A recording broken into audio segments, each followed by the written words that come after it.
Hi friends, நான் என்டி channel வாய்த்து நாம என்ன பார்க்க போறோம்னா ஹெச்சிஎஃப்ல ஒரு சம் தான் பார்க்க போறோம்.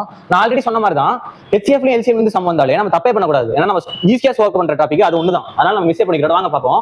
HCF of x2y plus xy2, x2, xy இதோட HCF கேக்குறாங்க. ஓகே, HCF ஃபர்ஸ்ட் ஒரு வேளை எடுத்துக்கலாம். ஒரு வேளை என்ன இருக்கு? x2y plus xy2. ஆமாங்க, ஃபர்ஸ்ட் வேலையை நான் எடுத்துக்கிட்டேன். ஓகே, இப்போ இதுல இருந்து நான் என்ன பண்றேன்னா, என்ன காமனா இருக்கு? x இருக்கு, இங்க x இருக்கு, y இருக்கு, இருக்கு. அப்பனா ஒரு x-ஐயும் ஒரு y-ஐயும் நான் வெளியே எடுக்கிறேன். ஏன் சார் எடுக்கிறீங்க சொல்றேன், ஆன்சருக்கு ஏற்ற மாதிரி நம்ம எடுத்துக்கணும். அப்பதான் நம்ம கரெக்டா வரும். அதனால ஒரு x-ஐயும் ஒரு y எடுத்துக்கிட்டா மிச்சம் என்ன இருக்கும்? ஒரு x ஒரு y எடுத்துக்கிட்டா இங்க x இருக்கும்பா, இங்க என்னப்பா இருக்கும்? y இருக்கும்பா. அப்பனா x plus y அப்படின்னு வந்துருச்சு. ஃபர்ஸ்ட் வேரியபிள் முடிஞ்சு. அடுத்த வேரியபிள் என்ன கொடுத்துருக்காங்க? x2 plus xy. ஓகேப்பா, இதுல என்ன காமனா இருக்கு? இங்க x மட்டும் காமனா இருக்கா? அப்பனா நான் x மட்டும் எடுத்துக்கிறேன். எடுத்தா என்ன வரும்பா? x plus y வருமா? ஒரு x எடுத்துட்டா இன்னொரு x எனக்கு இருக்கும். அப்புறம் பிளஸ் y இருக்கும். y எழுதிட்டேன்.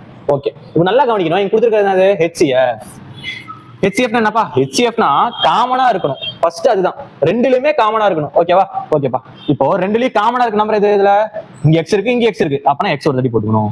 இங்க y இருக்கு, இங்க y இருக்கா? இல்லையா? அப்பனா அது போடக்கூடாது. ஓகே, அடுத்து இங்க x plus y இருக்கு, இங்க x plus y இருக்கு. அப்பனா x plus y ஒரு தட்டி போட்டுக்கணும். அவ்வளவுதாங்க. ஆன்சர் என்னங்க? x into x plus y எங்க இருக்கு? C ல இருக்குங்க. இதுதான் ஆன்சர். இதான் அவங்க கொடுத்துருக்காங்க. அவ்வளவுதாங்க.